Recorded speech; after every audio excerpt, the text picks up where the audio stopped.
Ang programang ito ay hatid sa inyo ng Air 21. Sagot ko, padala mo!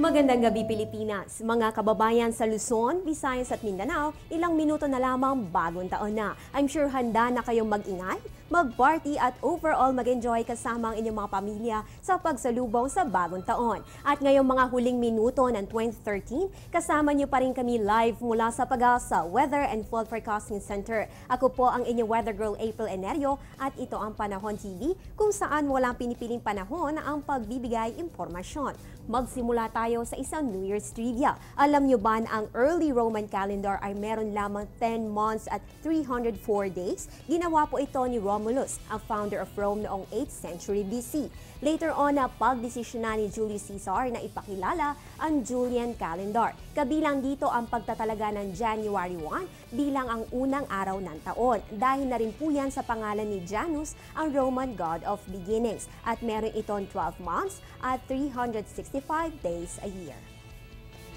O mga kababayan, tara't magbalik tanaw sa mga talaga namang di malilimutang mga kaganapan sa Pilipinas tulad ng mga unusual weather phenomena, bagyo at paglindol sa taong 2013. Tara't panoorin ang aming inihandang ulat pangmulat year-end special.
Lubhang sinubok ng mga natural na kalamidad ang buong mundo nitong taong 2013. Ang iba sa atin patuloy pa ring bumabangon mula sa mga ito.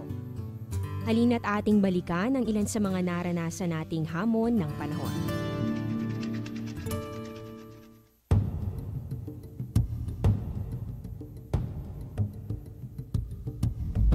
Ikalabing-isa ng Disyembre noong nagkaroon ng winter storm na pinangalanang Alexa sa Middle East.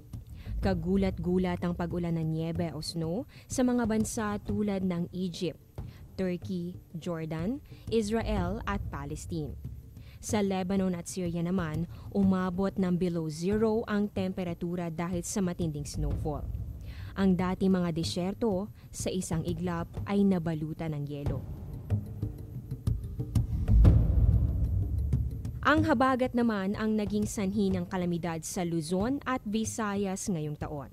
Lalo pa itong pinalakas ng Bagyong Maring na nagdulot ng iba't ibang mga panganib sa higit na 600 pamilya.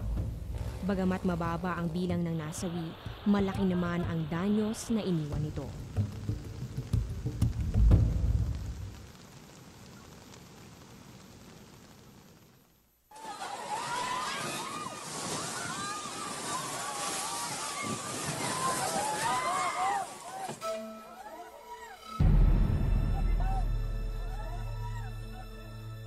Niyanig ng 7.2 magnitude na lindol ang Bohol noong ika-15 ng Oktubre.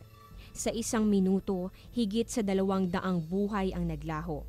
11 eskwelahan ang gumuho, higit sa 14 na bahay ang tuluyang nasira, 2 tulay ang hindi pa din madaanan, at 7 simbahan ang nawasak.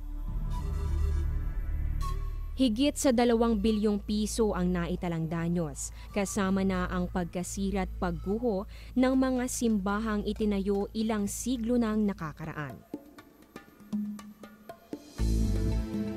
Ayon sa Philippine Institute of Volcanology and Seismology o PHIVOLCS, ang lakas ng pagyanig ng lupa dahil sa paggalaw ng North Bohol Fault ay maihahalin tulad sa epekto ng pagbagsak ng 32 Hiroshima atomic bombs.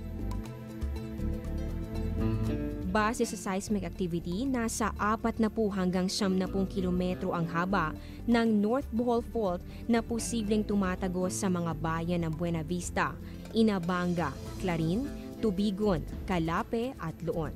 Posible rin itong umabot hanggang dagat.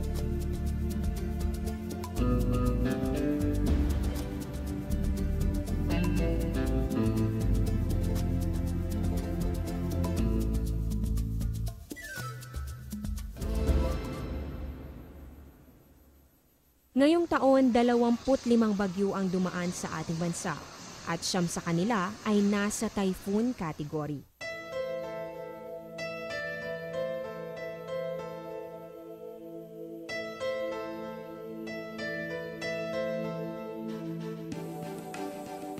Isa na rito ang bagyong Yolanda o Haiyan na naitalang pinakamalakas sa buong mundo sa taong ito.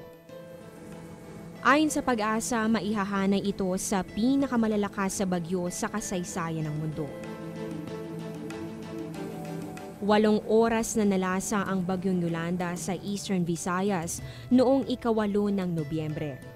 Tumama ito sa kalupaan ng 6 na beses.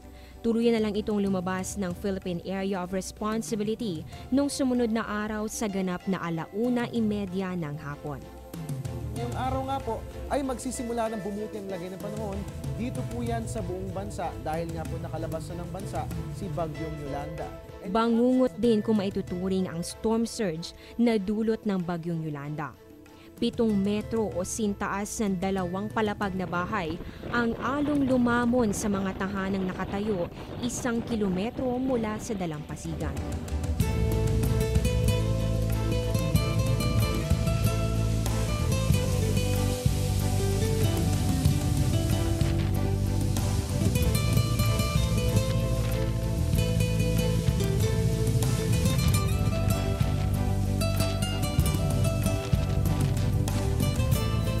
Sa ngayon, higit sa 6,000 na ang bilang ng namatay at higit sa 1,000 ang patuloy pang hinahanap.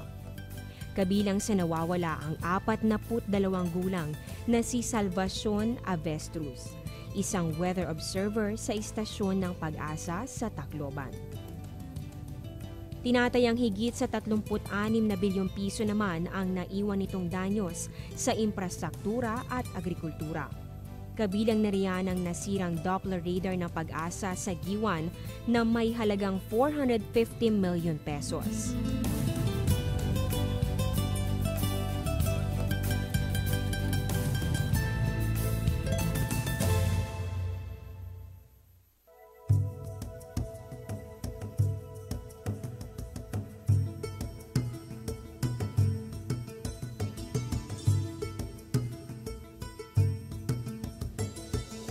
Bagamat hanggang ngayon ay mistulang ghost town pa rin ang ilang mga bahagi ng Tacloban, unti-unti nang bumabalik sa normalang pamumuhay ng ilang mga residente roon.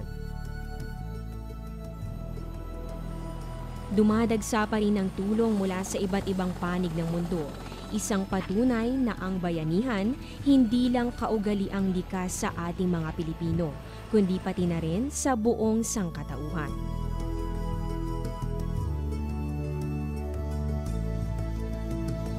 Ilang taon pa ang bubunuin upang maisaayos ang pinsalang dulot ng mga kalamidad sa gitna at silangang Kabisayaan. Ngunit dahil sa walang humpay na pakikipagtulungan, tiyak na muling sisibol ang pag-asa sa mga survivor ng lindol at bagyong Yolanda. Masalimuot man ang ilang kabanata ng taong ito, hatid naman ito ang mahalagang aral para sa susunod na mga henerasyon.